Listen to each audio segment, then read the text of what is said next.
Membuat aplikasi, tapi bagaimana dengan aktivasinya, bagaimana dengan promosinya. Nah, ini kita hadir di situ. Halo Sobat Transportasi Indonesia, dimanapun Anda berada, kembali dalam program Bincang Transportasi Indonesia bersama saya Triman Sofyan. Kita ketahui bahwa perkembangan teknologi digital sangat begitu cepat dan telah mengubah hampir seluruh aspek kehidupan manusia. Kehadiran teknologi berbasis internet ini bahkan mampu mendisrupsi berbagai sektor, mulai dari perdagangan, perbankan, hingga sektor transportasi. Transportasi ini menghadirkan perubahan besar dalam cara masyarakat mengakses layanan publik. Sistem konvensional perlahan mulai digantikan oleh inovasi digital yang lebih cepat, praktis, dan terintegrasi. Di sektor transportasi, digitalisasi menjadi kebutuhan yang tidak bisa dihindari, mulai dari pemesanan tiket, sistem pembayaran yang cashless, hingga integrasi antar moda yang kini menjadi bagian penting dalam membangun layanan transportasi modern. Nah, Sobat Transportasi Indonesia, salah satu perusahaan yang sukses beradaptasi dengan perkembangan teknologi digital adalah PT Bisnis Ini Sinergi, atau biasa kita sebut BIS. Perusahaan ini bergerak di bidang solusi digital, layanan pembayaran, periklanan yang menghadirkan platform BISku sebagai solusi e-ticketing transportasi darat berbasis digital dan cashless. Untuk membahas lebih lanjut mengenai perkembangan industri transportasi digital dan inovasi yang dihadirkan BISku, pada episode kali ini telah hadir bersama kami Bapak Agus Soleh selaku Direktur Utama PT Bisnis Ini Sinergi atau BIS. Halo Pak Agus, apa kabar? Selamat datang Pak di kantor redaksi Majalah Transportasi Indonesia dan sudah bincang transportasi Indonesia. Boleh disapa Pak untuk Sobat Transportasi Pak? Semangat pagi Sobat Transportasi dimanapun berada. Salam kenal, saya Agus Soleh, Direktur Utama dari PT Bisnis Ini Sinergi, atau kita punya brand yang namanya BISku ya, yang saat ini sudah menjadi solusi di beberapa operator transportasi berbasis jalan, dan kita sudah punya beberapa solusi juga yang terdiri dari platform sampai perluasan channel yang nanti mungkin kita akan bahas satu persatu, dan bagaimana transformasinya dari konvensional kemudian ke digitalisasi, implementasi sampai sosialisasi ataupun campaign dan sebagainya, nanti kita akan bahas pada kesempatan podcast kali ini. Mungkin itu. Siap. Terima kasih Pak Agus. Ya. Pak Agus, sebelum kita masuk lebih jauh mengenai BISku nih Pak ya, kita ingin mengetahui Pak terlebih dahulu bagaimana PT Bisnis Ini Sinergi melihat perkembangan industri digital di Indonesia saat ini Pak. Iya, jadi kita ngelihat mungkin sudah banyak ya, masyarakat kita sudah cukup banyak teredukasi mengenai apa itu marketplace, kemudian online travel agent dan sebagainya. Apalagi kemarin ya, pasca COVID itu terjadi percepatan digital yang luar biasa. Nah, ini sayangnya belum ditangkap oleh operator transportasi, khususnya yang berbasis jalan. Nah, ini yang jadi kita anggap opportunity di kita gitu ya, untuk kita masuk ke situ untuk melakukan sesuatu yang kita sebut sebagai mungkin transformasi lah gitu ya. Karena saya lihat hari ini mungkin banyak operator, banyak vendor atau perusahaan angkutan darat ini yang berinvestasi pada armada dan sebagainya, tapi mereka tidak berinvestasi pada infrastruktur digital. Ya, mungkin ini bukan core-nya mereka. Nah, ini kita ngelihat ada opportunity di situ, dengan semangat sama-sama bangun, kita mulai masuk ke situ ya. Jadi kita masuk ke solusi dan strateginya sebagai partner untuk perusahaan transportasi ini. Oke, bagus. PT BIS bergerak di bidang solusi digital dan layanan pembayaran nih Pak ya. Ini kan apa sih Pak yang menjadi strategi utama perusahaan dalam memperkuat posisi di industri teknologi Indonesia di tengah persaingan yang begitu ketat ini Pak?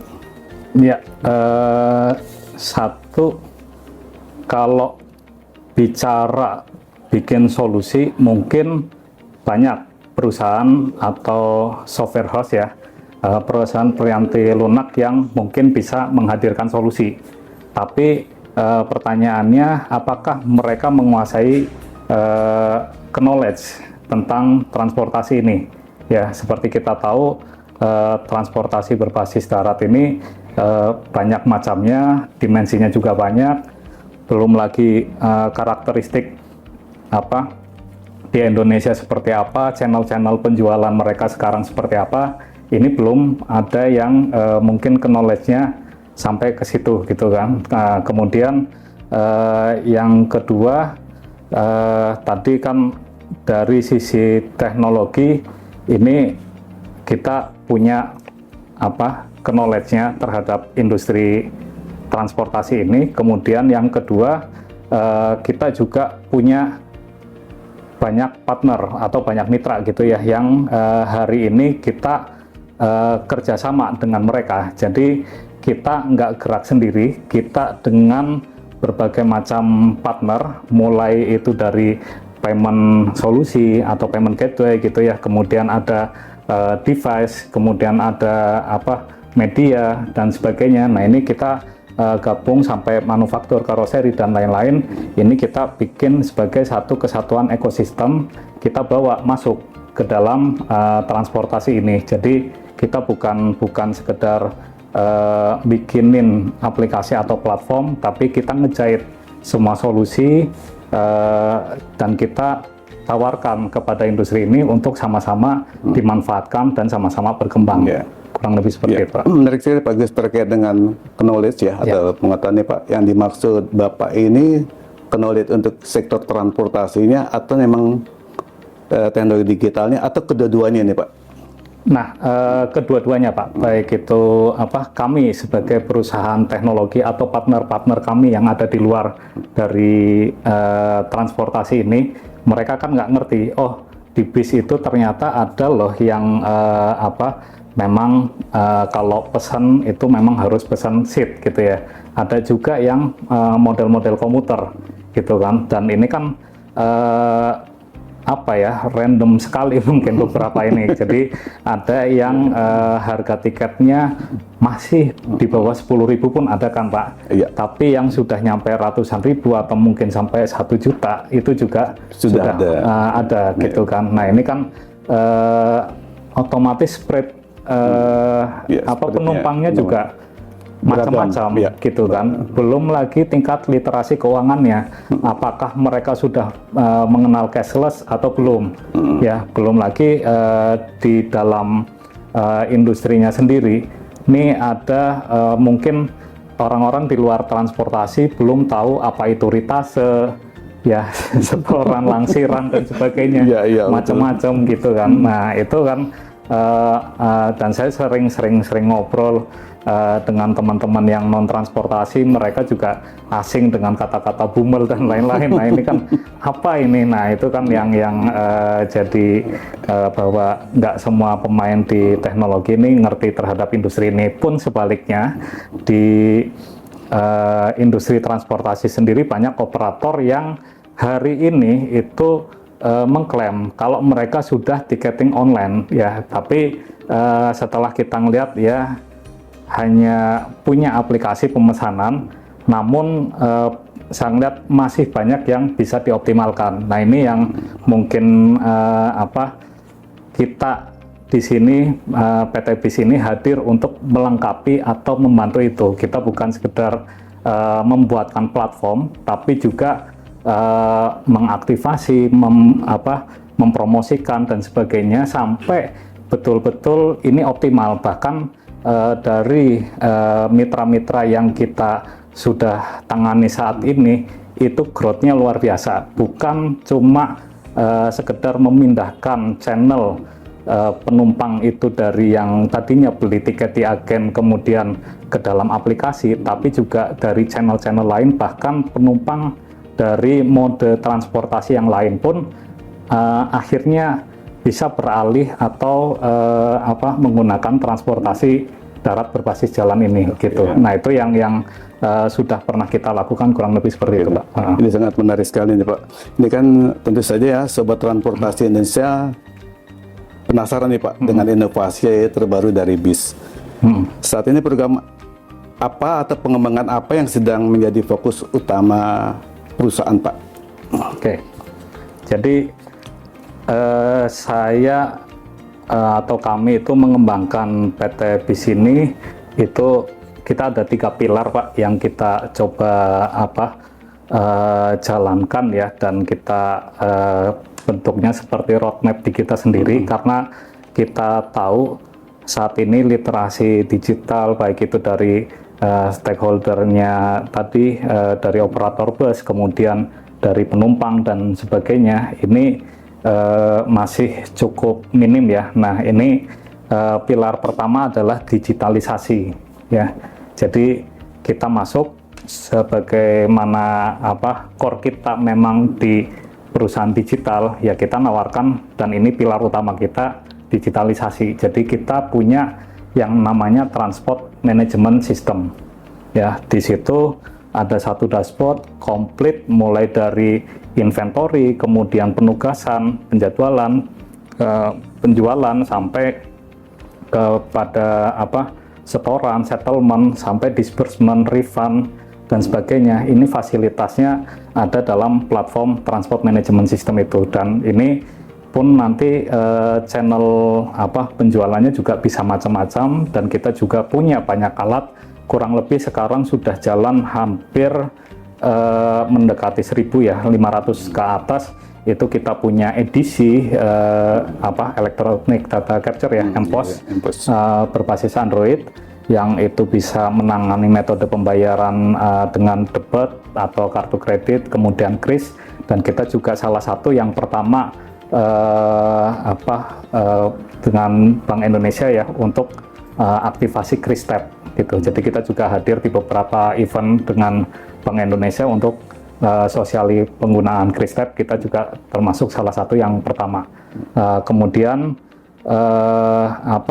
pilar kedua adalah services, Pak, layanan ya. Jadi kita bukan sekedar tadi membuatkan aplikasi gitu ya, tapi kita juga menerapkan satu standar baru di dunia transportasi. Oh, kalau yang ditangani BISko ini harusnya seperti ini loh gitu kan. Nah, itu juga kita aktif memberikan saat ini baru sifatnya masukan gitu ya kepada operator-operator bus, termasuk bagaimana mengelola sosial media dan sebagainya gitu ya. Jadi kita ngelihat mungkin beberapa operator sukses untuk membuat aplikasi, tapi bagaimana dengan aktivasinya, bagaimana dengan promosinya. Nah, ini kita hadir di situ. Kita juga tawarkan sebagai bentuk dari kemitraan, ayo kita berikan masukan untuk tadi sosial medianya harus seperti apa, kampanye seperti apa. Jadi salah satu operator kita dulu, partner kita ya, yang kerjasama ini dulu memang ada promosi-promosi ya, tapi promosi di dalam penjualannya ini itu sifatnya masih kurang jelas lah kalau saya bilang gitu ya, masih kayak hari batik, hari fauna dan sebagainya, yang mungkin banyak masyarakat awam nih nggak aware itu kapan sih. Nah, kita masuk, kita kasih edukasi nih, kita prinsipnya ATM lah, amati, tiru, modifikasi ya. Dari apa? Dari marketplace yang sudah banyak mengedukasi masyarakat. Kan sekarang kita sering dengar ada double date gitu ya, promo tanggal 88 lah, 10-10 dan sebagainya. Nah, hari ini di BISko nih, aplikasi-aplikasi yang kita tangani itu selalu ada promo itu. Kemudian ada promo payday tiap tanggal 25 orang gajian. Nah, itu kita kasihkan, dan tiap new user itu juga pasti dapat promosi. Nah, itu sebagai bentuk layanan kami juga ke operator tadi ya. Belum lagi layanan-layanan yang lain, sehingga kita sekarang kita juga punya tagline ini pasti nyaman gitu ya. Jadi kita ingin memberi satu standar baru di dunia transportasi ini, khususnya angkutan darat tadi, untuk bahwa angkutan darat ini nggak lagi scary atau ini ya, mungkin masih banyak. Kalau saya sering tanya ke teman-teman yang lama nggak pakai transportasi umum nih, stigma atau ininya tuh masih, wah saya takut ke terminal, saya takut ini naik bus, naik ini dan sebagainya. Nah, ini yang kita coba satu-satu perbaiki itu. Nah, yang ketiga, pilar ketiga kita adalah kolaboratif atau kolaborasi ya. Kita sadar kita nggak bisa maju dalam waktu yang sangat lama atau jauh gitu ya kalau kita nggak sama-sama menggandeng ekosistem. Nah, saya sering bilang ke teman-teman sesama partner itu, ayo kita sekarang itu berbagi resiko dan juga berbagi rezeki ke depan. Ya, jadi kita sama-sama nih sekarang ayo investasi bersama di sini, di digitalisasi transportasi gitu ya. Kita coba sama-sama, kita tentu dengan yang terukur gitu kan, kemudian nanti sama-sama kita pun akan menuai manfaatnya. Nah, kurang lebih seperti itu Pak. Jadi ini tadi strategi-strategi kita kembangkan berdasarkan 3 pilar tadi. Luar biasa Ya. Pak Agus ya. Pak, platform Biskuyu ya kan Pak ya, dengan mengusung tagline pasti nyaman ya Pak ya. Tentu saja ini kan membuat satu daya tarik tersendiri, apalagi yang sudah 3 pilar Bapak sebutkan tadi Pak ya. Bisa dijelaskan Pak sejauh mana perkembangan layanan ini dan bagaimana respon masyarakat saat ini Pak? Iya. Jadi sebetulnya kita itu mulai hidup lagi lah dari mati suri gitu ya Pak. Jadi kita tahu kemarin COVID itu kan semua transportasi yang paling kena dampak paling parah dan mungkin yang paling pertama gitu ya. Tapi kita juga meyakini waktu itu ini sektor yang pertama kali akan dibounce gitu kan. Nah, jadi sejak tahun 2022 kita menangani salah satu operator transportasi yang national coverage ya. Kemudian waktu itu ya mereka punya aplikasi, punya sistem tiketing, tapi belum seberapa usernya, baru 300 ribuan ya jumlah downloadersnya, dan waktu itu pun rating dan sebagainya juga masih ya boleh dibilang kurang bagus lah. Kemudian penjualan dan sebagainya pun tidak cukup bagus gitu ya. Kemudian tadi kita coba langsung benahi, mulai dari core sistemnya mereka, kemudian dashboardnya, kemudian di loket-loket itu kita kasih edisi yang bisa menerima semua metode pembayaran gitu kan. Kemudian kita juga hidupkan aplikasinya. Hari ini Pak, itu penjualan sudah sekitar 70% itu menggunakan aplikasi ya.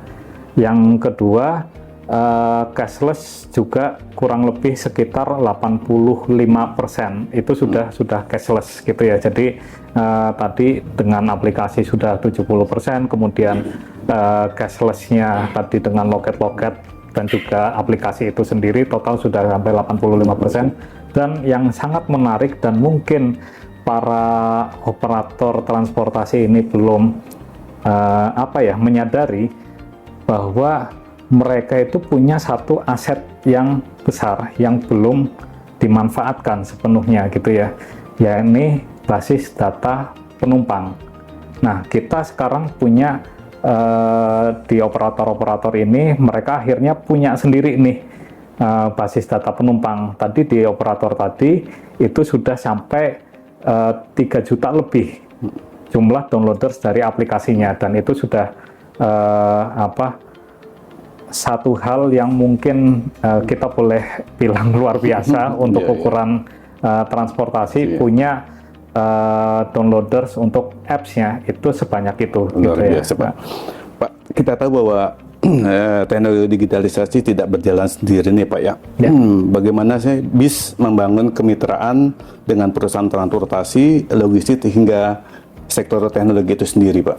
Ya, jadi seperti yang tadi kita bilang, Pak, kita di sini bangun ekosistem ya. Kita bukan kita sendiri, kita juga menggandeng rekan-rekan di payment system, kemudian di device, di solusi lain, sampai ke sesama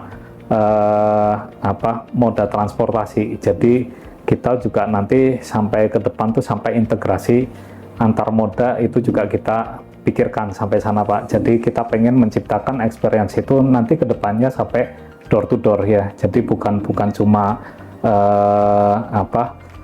operator darat tadi, tapi kita bisa tambahkan first mile-nya maupun last mile-nya gitu kan. Nah ini kita bisa menggunakan di satu platform ini, dan ini bukan cuma kita sendiri, tapi kita selalu bawa mereka, dan kita juga bukan sekedar ini ya, artinya tadi kita mungkin cerita kita punya banyak promosi dan sebagainya, itu bukan PT BIS saja yang mengerjakan, tapi kita ajak semua partner-partner kita.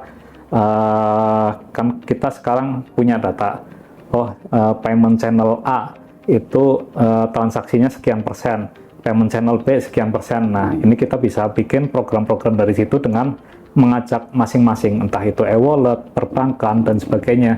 Ayo sama-sama promosi, sama-sama campaign bahwa ini ada loh media aplikasi yang ini pun nanti akan ada di beberapa platform lain gitu ya. Jadi saat ini memang kita baru gerak di white label di masing-masing operator, tapi ke depan ini perluasan channelnya akan kemana-mana seperti itu, Pak. Kan tentu ini jadi tantangan tersendiri nih, Pak ya. Apa sih yang menjadi tantangan terbesar dalam menyatukan ekosistem antar moda, ekosistem digital antar operator tersebut nih, Pak? Ya, menurut saya pemahaman yang belum sama itu ya, Pak. Nah ini jadi di internal sendiri ya, kita ketika pertama kali, saya ingat bener itu Pak, pas waktu pertama kali kita mau sosialisasi penggunaan edisi MPOS ya untuk kru, ini dipasang tiketing nih di atas bus kayak gitu ya. Itu staf kita ditinggal, Pak, gitu kan. Jadi kita udah datang ke kantor mereka. Nah kemudian mau pelatihan dan sebagainya, ini nggak ada yang merespon gitu ya, bahkan ditinggal. Nah itu jadi pengalaman kita. Nah terus masih juga sama, hari ini kita ngelihat banyak operator bus mungkin atau shuttle juga yang ya mohon maaf, artinya masih seperti pengusaha rental gitu ya. Artinya mereka memang berinvestasi kepada bus, tapi pengelolaan dan sebagainya ini diserahkan ke kru gitu kan. Jadi sistem setoran yang akhirnya ini juga jelek buat penumpangnya sendiri, dirugikan karena tadi setoran ngebut-ngebutan dan sebagainya. Maintenance pun bisnya juga akhirnya nggak terurus gitu kan. Nah ini kan merugikan banyak pihak, pun banyak dari mereka akhirnya nggak ngerti sebetulnya jumlah penumpangnya ini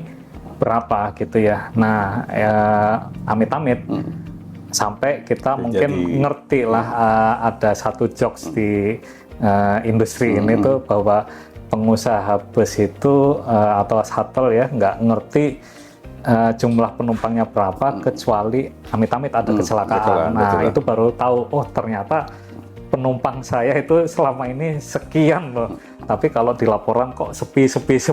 Nah itu yang jadi PR kita, dan kita pun tadi gandeng mitra juga, ini bahkan sekarang kita gandeng mitra asuransi gitu ya. Jadi kita mau promote untuk safety campaign bahwa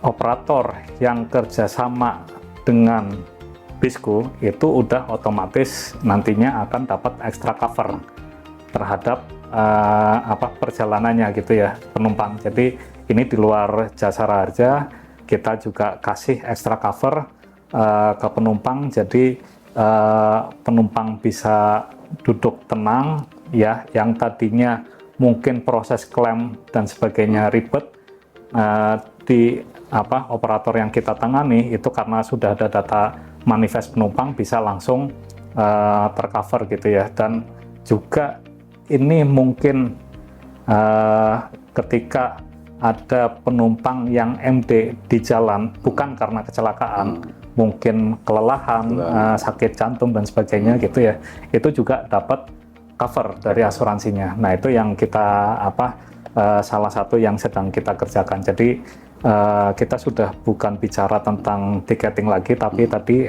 pilar kedua sudah layanan dan juga kolaboratif gitu ya. Ya. Apa sih Pak yang menjadi target dan harapan PT BIS dalam beberapa tahun mendatang, khususnya dalam mendukung transformasi digital di Indonesia nih Pak? Iya, jadi seperti tadi saya sampaikan, kita masih mengacu ke 3 pilar tersebut Pak. PR paling besar sekarang memang di digitalisasi ya, tapi di beberapa operator yang memang sudah kerjasama dengan kita bicaranya sudah ke services, sudah ke kolaborasi. Nah, target kita sekarang adalah pertama tentu memperluas jangkauan dari solusi yang kita tawarkan gitu ya, baik itu memperluas penggunanya, dari operatornya kita akan nambah inventorinya gitu ya, sehingga masyarakat pun makin banyak opsi terhadap transportasi yang nyaman gitu ya. Karena tadi kita punya misi nih untuk membentuk satu standar baru kenyamanan di transportasi tadi. Nah kemudian baru kita kolaboratif dan sebagainya. Jadi bukan nggak mungkin nanti ada storing bersama, ada connecting antar bus itu sendiri gitu ya. Jadi misalkan dari Lampung sampai Denpasar, mungkin nggak ada yang rute yang langsung gitu ya, Lampung ke Jakarta, terus Jakarta ke Surabaya, Surabaya ke Denpasar. Nah itu nanti kita bisa tuh mengkonekkan itu, dan sebetulnya ini di modul aplikasi kita ini sudah siap, tinggal kita implementasikan aja, kita cari operator yang memang siap melayani ini, kita bisa bentuk service semacam itu Pak. Oke. Sobat Transportasi Indonesia, menarik sekali perbincangan kita hari ini mengenai transformasi digital di sektor transportasi bersama Bapak Agus selaku Direktur PT Bisnis Indonesia Energi. Kita melihat bahwa digitalisasi bukan lagi sekedar tren, melainkan kebutuhan untuk menghadirkan layanan transportasi yang lebih efisien, aman, dan nyaman bagi masyarakat. Semoga inovasi yang dihadirkan melalui BISCO dapat terus mendukung kemajuan ekosistem transportasi nasional. Saya Turiman Sofyan pamit undur diri. Terima kasih kepada Bapak Agus Soleh atas waktunya, dan terima kasih juga untuk Sobat Transportasi Indonesia yang telah menyaksikan episode ini. Jangan lupa like, komen, dan subscribe channel YouTube Bincang Transportasi Indonesia. Sampai jumpa di episode berikutnya. Salam Transportasi Indonesia.